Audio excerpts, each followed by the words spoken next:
Pô, e essa, cara, vamos falar agora de um algo mais, um pouco mais tosco, mas mais moderno também, que é a tua doença que você acabou de superá-la, não é? Graças a Deus. Foi quando que tu fez que tu teve decretado que tu tá livre? Faz uma semana. É? Foi sexta-feira retrasada, vai. É? É. E como é que foi encarar isso, cara, pra você? Cara, tipo, na hora que você recebe a notícia, é uma porrada, né? Pô, tua esposa começa a chorar, tua mãe chora, teus amigos começam a te ligar chorando. Então, você fala, cara, eu não quero morrer. Claro. Pô, eu sempre fui um cara saudável, sempre fiz exercício, sempre me cuidei. De repente me aparece um linfoma. Eu fui fazer uma fisioterapia de prevenção para o joelho, porque eu tenho 3 cirurgias no joelho, então eu alongo, de vez em quando ele dá uma soltada. E no final ele me achou mais tenso e falou, vira, quero alongar teu pescoço. E ele achou um caroço. Eu falei, pô, você viu que tem um carocinho aqui?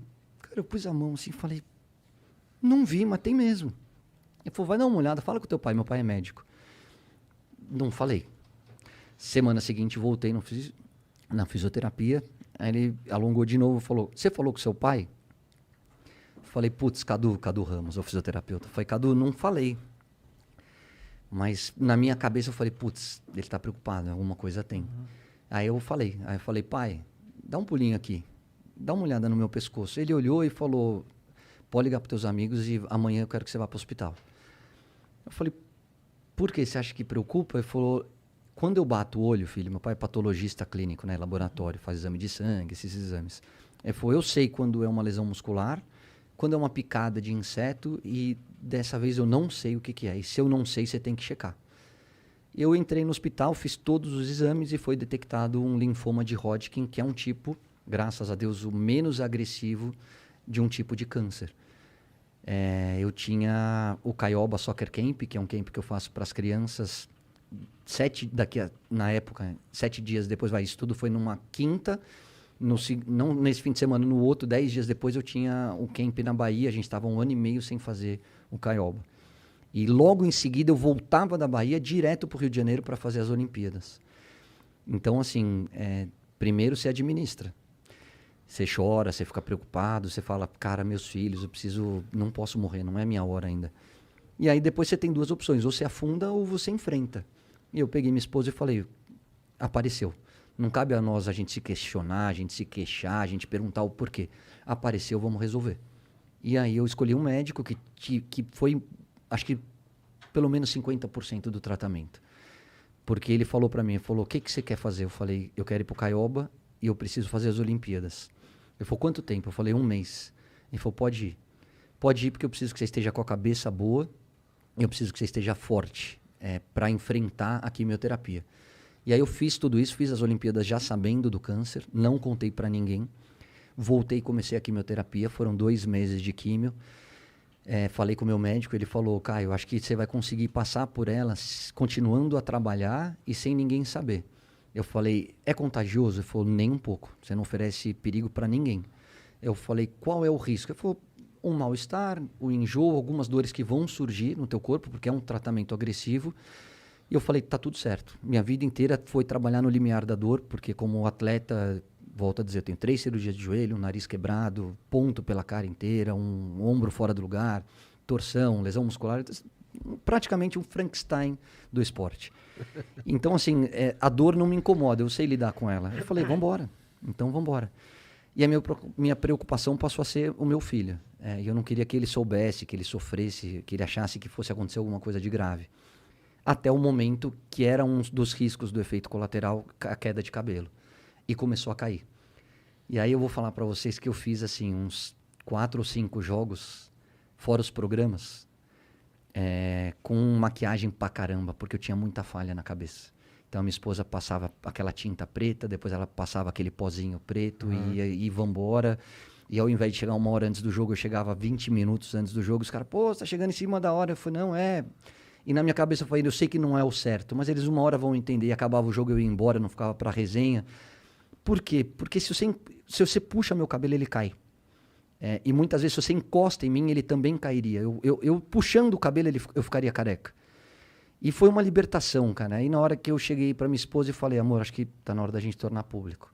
Liguei para Globo, agradeço aos meus diretores, a Joana e o GG, porque eles foram muito legais. Eles falaram, primeiro, a decisão é sua, o que você quer fazer? Eu falei, eu quero tornar público. Ele falou, como você quer fazer? Eu falei, isso que eu queria discutir com vocês. Vamos através de uma rede social, vamos falar na TV. Era uma sexta-feira, era uma quinta-feira, e no domingo tinha Brasil e Argentina, uma besteirinha, um jogo que quase não vale nada. E foi o que não teve, né? Foi o que não teve. E aí eles falaram, Caio, a decisão é sua. Eu falei, eu só queria continuar trabalhando, porque me faz bem. É a hora que eu consigo me concentrar, esquecer um pouquinho do tratamento, esquecer das dores. Ele falou, se você está forte, você vai continuar.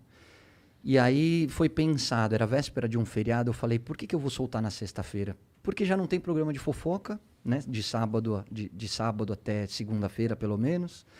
A repercussão que vai acontecer é nas redes sociais, e aí é a minha palavra. E foi uma coisa que eles me disseram, falou, Caio, a gente só queria te pedir uma coisa. Se for para assumir, assume rápido. Por quê? Porque se as pessoas perceberem que você está ficando careca, vão começar a especular. E aí vão achar que você está mentindo, que você está escondendo. Então, a verdade tem que vir através de você. Eu falei, então deixa que eu vou fazer um vídeo, eu solto na minha rede social e vocês podem soltar depois nos programas. E eu falo uma vez sobre o tema. Eu dou uma entrevista sobre o câncer, eu quero depois me concentrar no tratamento, e quando eu estiver curado, e eu tenho certeza que eu vou estar curado, aí a gente volta a falar no assunto. E aí eles repercutiram no Globoesporte.com. No dia seguinte eu fiz uma matéria com o Felipe Andreoli pro Globo Esporte. E no domingo com o Galvão, aí eu já estava em casa, porque aí a Globo falou, ó, você está com câncer, cai a sua imunidade, você está tratando, fazendo uma quimioterapia, a gente precisa tomar um pouco de cuidado. Estamos no meio da pandemia. No meio de uma pandemia, fique em casa e faz por Skype. Eu falei, tá tudo certo. Não posso me despedir nesse jogo? Ele falou, não. Aí entra o cuidado que a Globo precisa ter. Eu falei, vocês estão corretíssimos, eu faço de casa. E o Galvão foi muito carinhoso, falou no jogo, né? Durante o jogo e no pré-jogo e pós-jogo sobre a doença, me desejando toda a sorte do mundo. E graças a Deus acabou. Fiz a minha última sessão de quimioterapia, repeti o PET scan, que é uma ressonância que você faz para ver se ainda existe algum caroço, se alguma parte espalhada pelo corpo, e não tem mais nada, o linfoma saiu, 100% de sucesso no tratamento. E aí eu falei, então agora vamos falar sobre o assunto, porque eu acho que eu recebi tanta mensagem carinhosa, e-mail, nas redes sociais, ligações, mensagens pelo WhatsApp, mas de tanta, muito mais do que eu acho que eu mereço, muito mais do que eu imaginava, de gente falando, cara, eu tô te colocando na minha oração, vai dar tudo certo. Pô, o meu vídeo deu 1,5 milhão de visualizações, é um número surreal, eu nunca tive esse alcance. E aí você fala, puxa, é legal, faz bem fazer o bem. Talvez agora eu esteja tendo um retorno que eu nunca imaginei, mas, poxa, eu sempre fui um cara que tentei tratar todo mundo com respeito, com carinho, respeitando as diferenças. E eu acho que isso é um legado do esporte, sabe? De você você joga e depende do cara do teu lado. Então, ele é mais pobre, ele é branco, ele é preto, ele é mais rico, ele é mais bonito, ele é mais... Dane-se, ali a gente tá junto. Então, eu sou um cara que aprendi a respeitar todo mundo e lidar com as diferenças de uma maneira que é o que eu procuro passar para a educação dos meus filhos. E aí eu falei, cara, num primeiro momento é só carinho e, cara, você vai sair dessa. Num segundo momento foi muita gente dizendo, eu já passei por isso, eu estou passando por isso, ou eu tenho algum familiar ou amigo passando e você não sabe como o teu vídeo fez bem. Eu falei, cara, é legal falar sobre o assunto, mas não falar sobre o assunto se vitimizando. É legal falar sobre o assunto mostrando assim, cara, enfrenta. Acredita na medicina, e a gente tem muitos caras bons, muitos médicos e médicas boas. A medicina no Brasil é uma referência. Você tem uma família boa do teu lado, você tem bons amigos. Levanta a cabeça e vamos em frente, porque tem fim e tem cura. E é uma coisa que eu aprendi. A primeira conquista é o diagnóstico da doença. Quanto mais rápido você diagnosticar, maior é o sucesso do tratamento. E eu diagnostiquei muito rápido. Graças a Deus, estava só no pescoço. Graças a Deus, hoje eu estou zerado, sem risco nenhum. Começa uma radioterapia agora, que é leve, que não é nada demais. Mas como diz o Galvão, eu nunca encarei dessa forma, tá?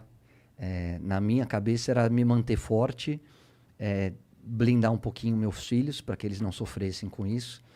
e passar de uma maneira muito serena por todo esse processo. Mas o Galvão falou, é o maior de um cara que se dedicou ao esporte, é o maior jogo da tua vida. E você vai vencer. E eu venci. Foi difícil? Foi difícil. 2 meses enjoo, algumas coisas, umas dores abdominais, tem dias mais fáceis, tem dias menos fáceis. Tem momentos que você fica em casa, tem momento que cai tua imunidade, putz, você tem um aniversário de um parente, você tem alguma coisa que você tá louco para ir, mesmo respeitando todos os protocolos de Covid, mas você pode estar lá, mas você fala, cara, você não pode, porque tua imunidade tá no zero, e aí se você pegar uma infecção, aí complica de verdade. Então você fica 2 meses em casa, cara. Você fica 2 meses jogado no sofá. Eu ainda disputei um campeonato de tênis, enfrentei, assim, o médico falou, vai até o seu limite. Se você acha que dá, treina, joga e não muda a tua rotina. Mas você vai sentir uma fadiga do tratamento. A partir da 3ª sessão já não conseguia mais. Aí você tá mais fraco, você cansa, sabe? Ficou ofegante, você fala, opa, é hora de parar. Mas o importante é que acabou. E acabou, e eu sou muito grato a todas as pessoas que de alguma maneira tiraram um tempinho do seu dia para me mandar uma mensagem, para me colocar na sua oração. As famílias do Caioba, que é o nosso camp, que me entregaram um terço, uma imagem. Cara, foi especial. Foi com certeza, no momento de maior dificuldade da minha vida, o momento que eu senti mais amado desses meus 46 anos de existência. Você tava receoso em, tipo... Porque você não falou pra ninguém, né? Não, só falei. Falei